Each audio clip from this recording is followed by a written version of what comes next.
Police headquarters joins us live with more on the of a rapper known as Young Pappy. Tom, as you mentioned, he was a young rapper, local rapper who glorified gun violence and gang life, and now he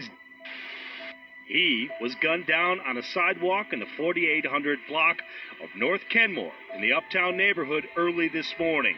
Police say he was shot twice in the back. Thomas was with a friend when a gunman walked up and started shooting. He's killed 1 week after posting a video online in which he makes fun of a rival gang. Folks got backdoored, point blank period, either by the police or by them niggas. So the police go to your mother who's grieving over the of her son, and they said, we're glad that your son got killed. Yeah, and they said we're gonna kill your other son too. To her face. To her face.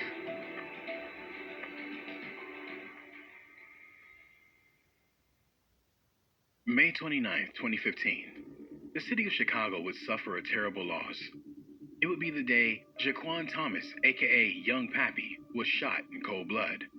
According to public records, it would be the third attempt on his life, and the one that finally took the breath of an extremely talented rapper. Being a member of PBG, aka the Pooh Bear Gang, he had built up a rivalry with enemies of opposing gangs that sought to snuff Young Pappy from the world. Pooh Bear Gang was created in honor of their fallen friend, Anton Pooh Bear Sanders, who was assassinated in January 2012. The first recorded incident that almost succeeded in taking Young Pappy's life occurred on Wednesday, February 5th, 2014. According to the Chicago Tribune, police state that 4 teens were in the parking lot of the McDonald's at 6740 North Clark Street around 3:30 p.m. when there was an argument and then gunfire. Marquio Carr was struck in the head and succumbed to his injuries while 3 other teens were wounded. Police would swarm the crime scene, painting the area with blue lights. The injured included a girl who was shot several times, a man who was shot in the lower back, and another man with a gunshot wound to the arm. That person who was injured in the arm was Young Pappy, and he was said to be the intended target that led to the collateral damage of the others there. Surveillance footage would later be released showing what actually happened, debunking some of the details in the initial report, not of who was injured or shot, but how the events occurred that led to the shooting. Young Pappy and his affiliates can be seen walking along the vicinity of McDonald's when the assailant walked behind, brandished a firearm, and began opening fire, sending everyone running. When the assassination attempt failed, it wouldn't be long before his rivals tried again to end Young Pappy's life. This time, taking another person, just as before, while Young Pappy escaped. It was July 2014 when Young Pappy was with a photographer by the name of Will Lewis around the 1300 block of West Devon Avenue. Reporters state that the alleged Vice Lord gang member by the name of Eric Vaughn and 2 persons drove by and spotted a rival gang member, who in this case was Young Pappy. That is when Vaughn took a gun from the car's center console, handed it to them, and ordered them to shoot the right. Young Pappy escaped unharmed, but Will Lewis wasn't so fortunate. He was hit in the back and succumbed to his injuries. Eric Vaughn was found guilty of manslaughter. Young Pappy seemed to have luck on his side, but his luck would run out the following year. Young Pappy was basking in the rise of his music career as a promising rapper with talent, capturing the ear of the music industry. On May 22, 2015, he released one of the most notable tracks, Shooter, alongside featured artist Lil Sean. As the title suggests, the song was riddled with terminologies of his escapades with the firearm.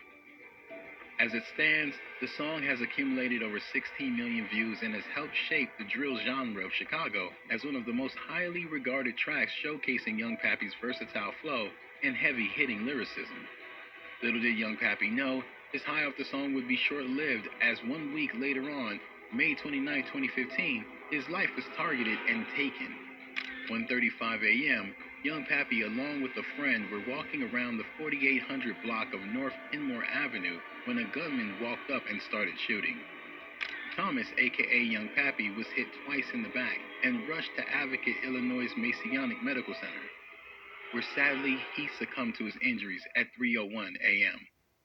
According to a statement from Alderman Harry Osterman from the 48th Ward, witnesses reported seeing a black car that may have been associated with the shooting. However, investigations have been unable to track down and arrest a suspect for the murder of young Pappy.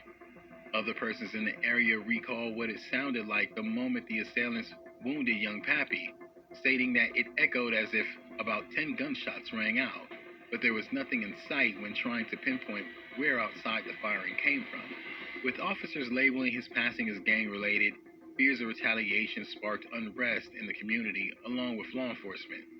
Hey, Tom, as you mentioned, he was a young rapper, local rapper who glorified gun and gang life, and now he's, as you're about to hear, some people say that was inevitable, but it was the innocent bystanders who lost their lives because of the way that young Pappy lived. Given this, Osterman stated that he requested additional security in the area to curb the possibility of retaliatory actions, but soon it became evident that it didn't stop the bloodshed that would soon follow. Pappy's friends and family were split between hurt and anger, some making it their duty to get revenge for young Pappy and exacting punishment on anyone disrespecting his passing, and alleged rival gang members of young Pappy, Clifton Fry, learned that the hard way, just a few days after young Pappy's passing. According to reports, Fry made derogatory comments about young Pappy after his passing when he made fun of his assassination. By June 1st, 2015, he was gunned down. The suspect was apprehended and reported to be an affiliate of young Pappy, Jermel Dose. Reports state that Dose had asked his friend to drive to the Roger Park neighborhood as an apparent getaway driver on the afternoon of June 1st, where he targeted Fry. Dose's friend, who had parked near an alley, heard 3 to 4 shots and then saw Dose jump back into the car with the gun following the shooting and demanded them to drive away and asked to be dropped off near Glenwood and Pratt. Surveillance footage would capture Dose fleeing from the crime scene after the shooting also captured the license plate of the getaway car, leading officers right to him. Fry would be declared brain dead 2 weeks after he was shot, after which he succumbed to his injuries, all due to a comment made about young Pappy's passing. That's the level of respect he held within the community. That was only the beginning of the bloodshed in young Pappy's name. Even his rivals later confirmed that after young Pappy lost his life, his affiliates were ruthless in the streets, carrying out their revenge retaliations. You know, actually losing Pappy, like once that happened, like I ain't gonna lie, after losing Pappy, motherfucker was hey, motherfucker slide those skates. I ain't gonna lie to you. Hey, that was busting. Hey, you with me? Bro, that's when after Pappy died, that's when like damn near the most people died from our block. Speculation began swirling around about how young Pappy was shot in his own area. A friend of an affiliate, PBG Chemo, offered his thoughts on the situation, stating that it was a setup that could have been between two groups of people. The first he speculated could be responsible was Pappy's own affiliates, stating that they were around him but no one even attempted to return fire. Recording? Yeah. On Folsom Grave, he got backdoored. And the nigga that was out there, they ain't blow their pipe. And now he in down Bosworth on Folsom Grave. And that's what I'm going to say. According to him, at the time, young Pappy was around people who he normally wouldn't move with, but all of his trusted friends were locked up or not available to make the move with him around the time he was outside. He was around that he don't with, like I was locked up. He called Duddy, Spaz was somewhere else, like D-Mac was locked up, like all that he really know that's gonna go for him was nowhere around. The second group of people he speculated of setting up young Pappy to meet his demise was, believe it or not, the police. Folks got backdoored, point blank period, either by the police. It might sound far-fetched, but strangely enough, many believe this theory because young Pappy was a known troublemaker to the police, and they wanted him gone. His younger brother, Sav, would relay what the cops allegedly told his mother after young Pappy's passing.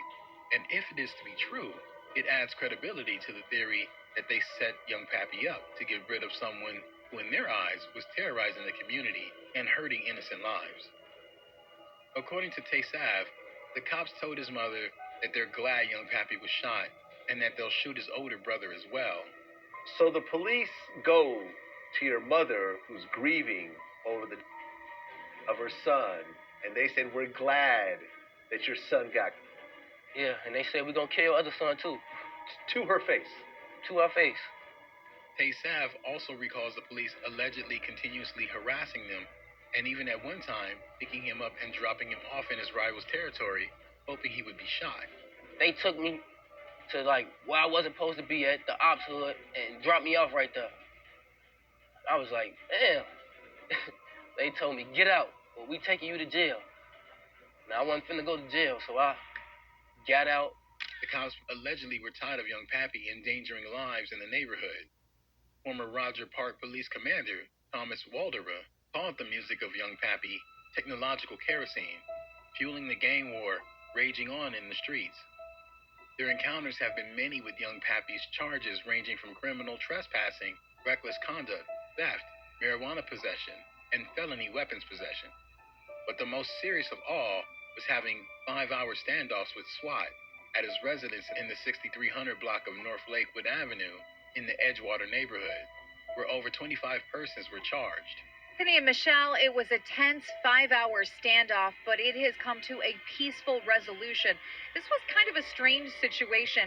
More than 25 people who were barricaded with a gunman are now in custody being questioned. Taking a look at his mugshots tell a tale of someone with so much potential, but lost his way leading up to the end of his life. Whether it was due to his rivals, his own affiliates, or as some speculate, the police. While many see him as a troubled youth that was living a dangerous lifestyle, his mother paints a different narrative, stating that he just took on the gang persona to boost his rap career, but he was a good person. His younger brother, Tay Sav, and older brother, Boo Double, however, recall young Pappy lived the lifestyle he portrayed, so while it hurts losing him, they weren't surprised, as that's what comes with the way he lived. They were close and came up in the same environment that took young Pappy's life. His older brother, Boo Double, would experience a phase of depression after young Pappy was assassinated, resulting in him becoming careless and almost losing his life after being shot 9 times. Young Pappy was right there, the success within his hands. It was just to remove himself from the gang environment and focus on his music. Word is that he was on the verge of signing a record deal with label powerhouse Atlantic. To my understanding, from what I heard from his manager or whatever, he was supposed to be reaching a deal with Atlantic Records. Really? You know what I'm saying? Around the same time he got... Sadly, his talent never got to blossom to the heights it was certainly going to reach.